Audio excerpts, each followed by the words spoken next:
Hey guys, so this is going to be a brush review. I kind of wanted to start this thing where when I do reviews, I am kind of in like my natural habitat. I don't have my hair fixed up for you. I don't have my makeup on. It's just like two friends talking about makeup products.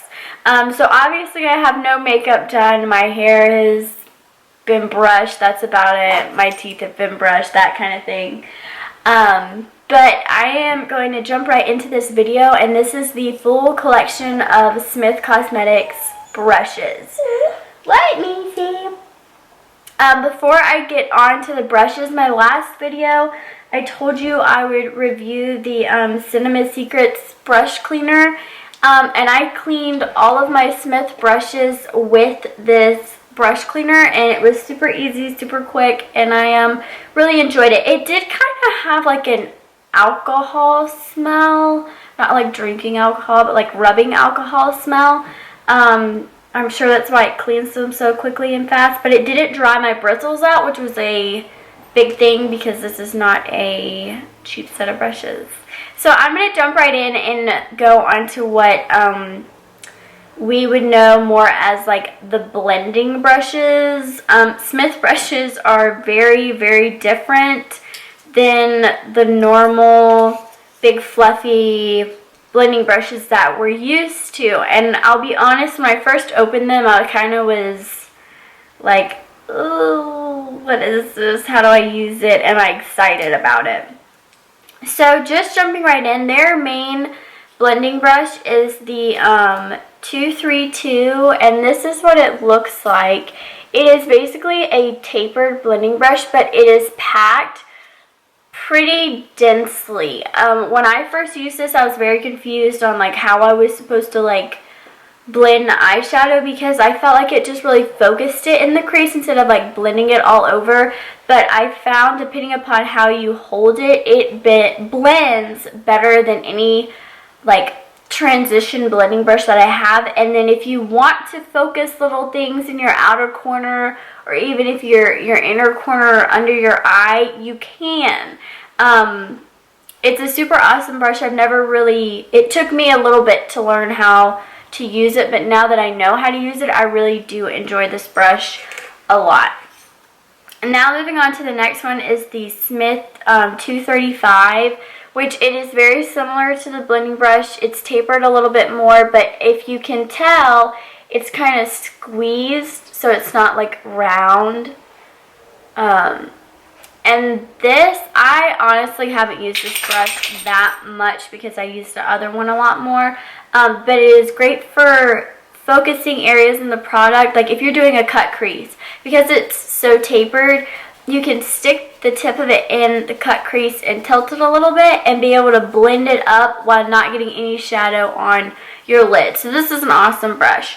And then we come to basically the same thing of both of those, but smaller. So this is the 230, which is just like a smaller blending brush. And then we have the 247, which is another small blending brush that is equal to like, like the MAC 217 kind of thing. These, I really only use them for like under my eye or precision work. Sorry, the puppy's getting into something. Precision work. And again, it's like a smaller version of the two brushes that I just mentioned to you. So moving on to more like detail brushes. Here is the Smith 202, which is their eyeliner brush. And it is super duper tiny, if you can tell. And I don't so much like this for filling in a wing or doing like a thick wing, because it's so small. It's like you're sitting there forever filling it in. But if you're wanting to take your eyeliner and extend your tear duct, or do a really sharp line to your wing, or make, get really close to your lash line with a liquid or gel liner, this is the best brush for it. I know MAC has some that are similar, but I always have a problem with them being like too flimsy.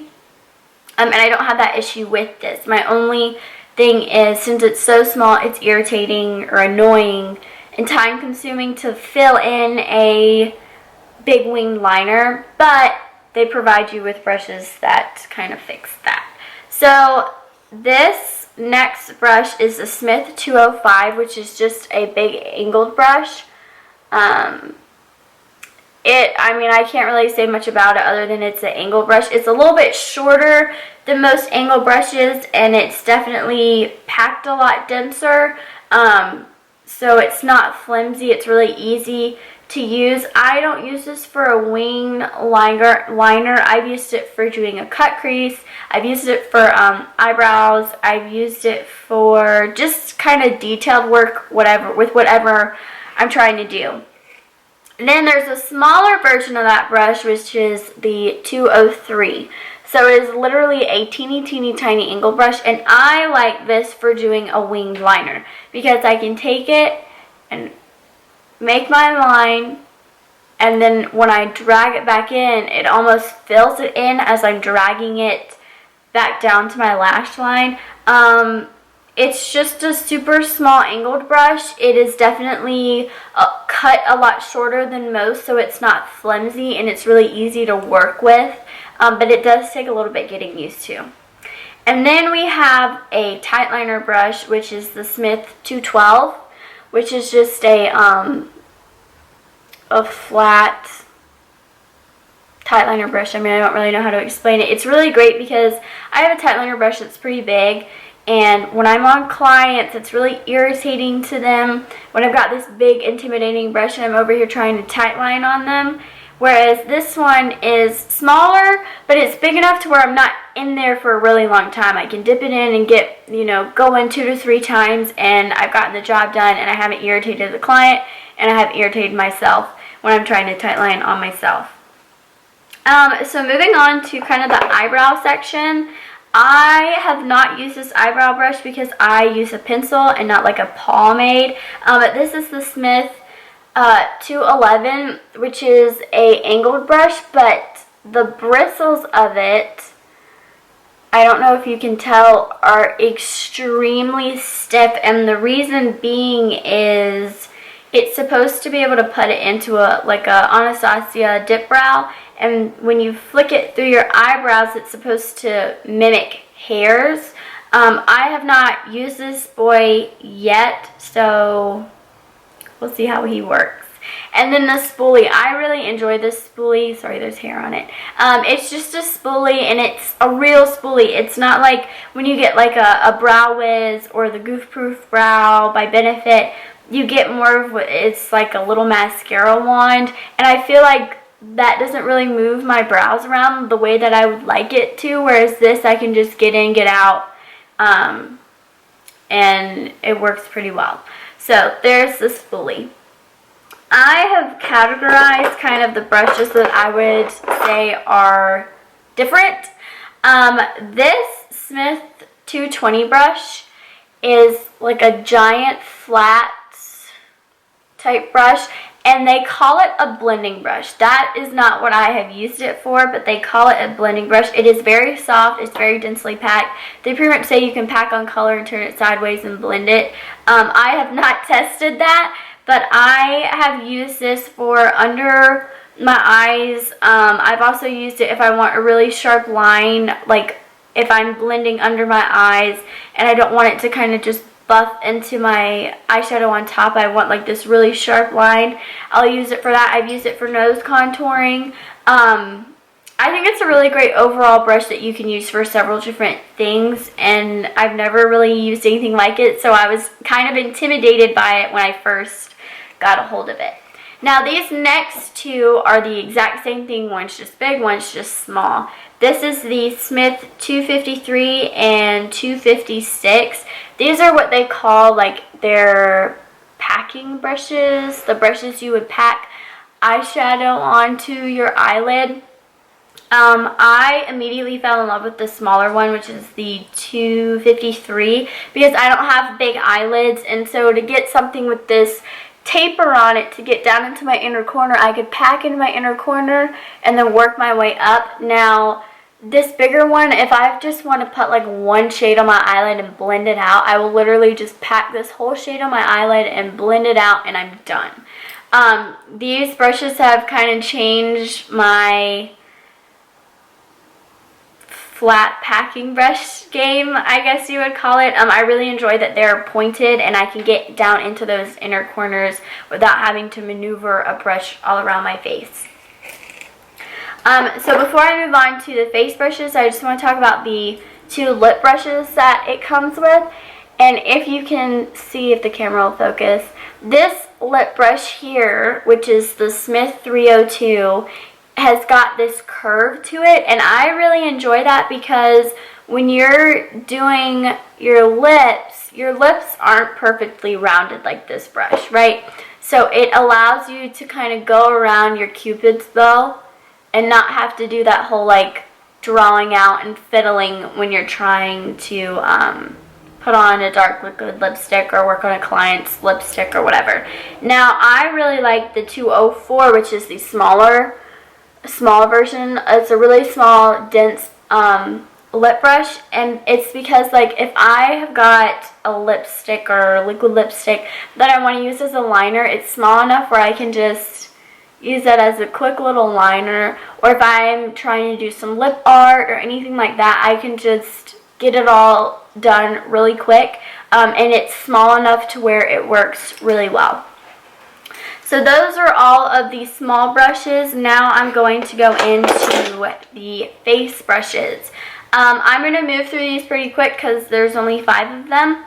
The first 2 that I'm going to talk about are what they call like their cream contouring brushes, which is the Smith 122 and the Smith 124. This is the 124, which is like an angled brush. It is packed very dense. It doesn't really move around much, and this is to ultimately contour the small areas of your face. It gets really into those creases and Maisie, sorry, dog's eating paper. Into those small creases and corners and stuff that you might have, and then they are saying you can turn it sideways and blend. I don't blend out my cream products with this. I just kind of apply them where I need them, and then blend them out with a beauty blender or something else. And this is ultimately the same thing, it's just not curved. I don't use this so much for my nose as I do for just packing on some cream contour around my forehead or on my cheekbone or under my jaw. These are super dense, so they get the color exactly where you want them and they don't kind of get messy, if that makes sense. So on to my new favorite like brush ever is the Smith 115. This is what they call their foundation brush, and when I saw this I was kind of confused. I had to watch videos on it to learn how to use it. And it is a duo fiber brush with synthetic hairs and goat hairs, and instead of having a brush that's got like the black hairs and then the tall white hairs, they're all cut together and they're not discolorated. And so when you apply product, you can then just blend it out. And this, I use this thing for everything on my face. I use it to blend out my cream contour. I use it to blend out my concealer, to just apply my foundation. I absolutely positively love this brush. If you don't want to pay to get this entire collection, the one brush that I would say you need, like truly need, is this Smith 115, because it's taken the place of so many of my brushes. And then ultimately it looks like just a bigger version of it. Now it's not got synthetic hairs and stuff. I think this is just goat hair, don't quote me on that, but I think this is their powder brush, which is the Smith 118. It's not like the big fluffy powder brush, and I like that because I have a small face. And if I don't want powder all over my face, I can really focus this in the areas that I need it, as opposed to just some big giant fluffy brush all over my face.